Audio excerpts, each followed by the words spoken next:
အားလုံးပဲမင်္ဂလာပါ FEO question ကနေပြီးတော့ကြိုဆိုပါရစေအခုပြပြပေးမှာကတော့2023အောက်တိုဘာ morning question number 59ဖြစ်ပါတယ် Which of the following is a types of financial statement တဲ့အဲ့တော့ဒီ financial statement အမျိုးအစားကိုမိထားတယ် that show a company assets liability and shareholder equity at a particular point of time တဲ့เนาะဒီသတ်မှတ်လိုက်တဲ့အချိန်အတိုင်းအတာတစ်ခုမှာပဲဘာတွေကိုပြမှာလဲဆိုလို့ရှိရင် company ရဲ့ assets ကုမ္ပဏီရဲ့ asset ဆိုတာကုမ္ပဏီရဲ့ပိုင်ဆိုင်မှုတွေလို့ပြောတယ်ပိုင်ဆိုင်မှုလို့ပြောတဲ့အချိန်မှာဒီအဆောက်အအုံပိုင်ဆိုင်တာတွေမြေပိုင်ဆိုင်တာတွေငွေပိုင်ဆိုင်တာတွေစသဖြင့်ပေါ့နော်ဒီရွှေပြောင်းလို့ရတာတွေရောမရတာတွေရောအဲ့လိုပိုင်ဆိုင်မှုတွေရှိမယ်နောက်တစ်ခုကကျတော့ liability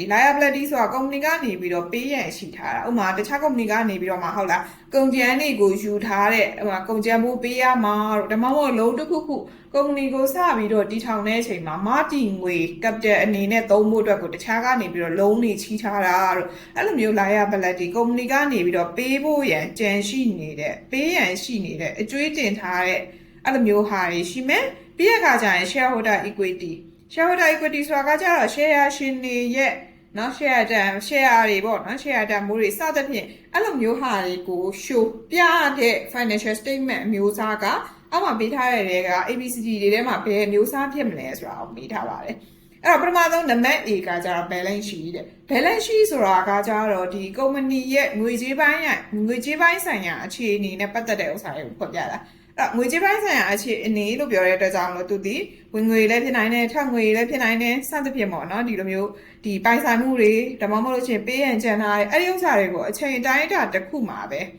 သူကဆွဲရတဲ့ financial statement တွေဖြစ်တယ်ပေါ့နော်နံပါတ် A ကကြတော့ပြီးတော့ရှင်နံပါတ် B ကကြ statement of cash flow တဲ့ cash flow ကိုဖော်ပြတဲ့ဥစ္စာပေါ့နော်ဖော်ပြချက်ပေါ့အဲ့တော့ cash flow ဆိုတာဒီကုမ္ပဏီရဲ့ဒီငွေကြေးအဝင်အထွက်တွေကိုဖော်ပြပေးတာဖြစ်တယ်သူဒီအဲ့လိုဖော်ပြတဲ့အချိန်မှာသူဒီလည်းဒီသတ်မှတ်ထားတဲ့ကာလတစ်ခုရှိမယ်အဲ့ဒီကာလတစ်ခုအတွင်းမှာကိုဆွဲထားရတဲ့ငွေကြေးအဝင်အထွက် statement ဖြစ်တယ်နံပါတ် C ကကြတော့ statement or changes in equity တဲ့ဒီနံပါတ် C ကလည်းအဲ့လိုပဲကုမ္ပဏီတစ်ခုမှာ share ရှင်တွေရဲ့အစု share ကဒီသတ်မှတ်လိုက်တဲ့ကာလအတော်အတွင်းမှာပဲပြောင်းလဲတဲ့ changes တွေကိုเนาะဆွဲတာအဲ့လိုဆွဲတဲ့အချိန်မှာသူဒီပြောင်းလဲမှုအသေးစိတ်ဖြစ်ကမှာအသေးစိတ်ချက်เนาะဒီအသေးစိတ်ကိုသူတို့ဆွဲပေးတဲ့ statement ဖြစ်တယ်နံပါတ် D ကကြတော့ statement of profits and loss တဲ့နော် profits and loss statement of profits and loss ဆိုတာကကြတော့လေဒီသူဒီလည်းသတ်မှတ်ထားတဲ့ကာလတစ်ခုရှိတယ်အဲ့ဒီကာလအတွင်းမှာပဲကုမ္ပဏီရဲ့ဝင်ငွေတွေထွက်ငွေတွေကုန်ကျစရိတ်တွေကိုသူကအကျဉ်းချုပ်ပြီးတော့မှဒီ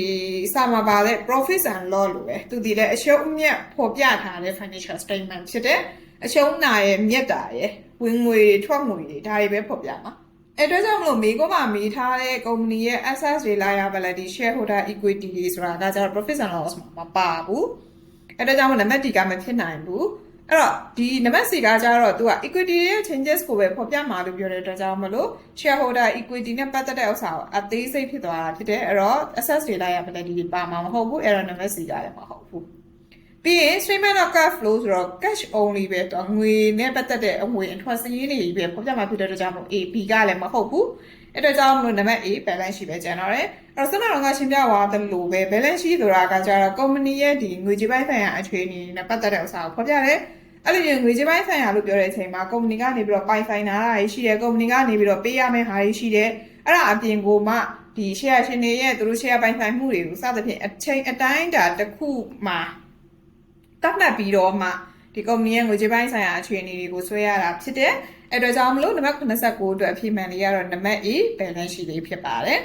။ဗီဒီယိုလေးကိုဆုံးထိကြည့်ပေးတဲ့အတွက်ကျေးဇူးတင်ပါတယ်။နောက်ထပ်ဗီဒီယိုမှာပြန်ပြီးတော့တွေ့ကြပါမယ်။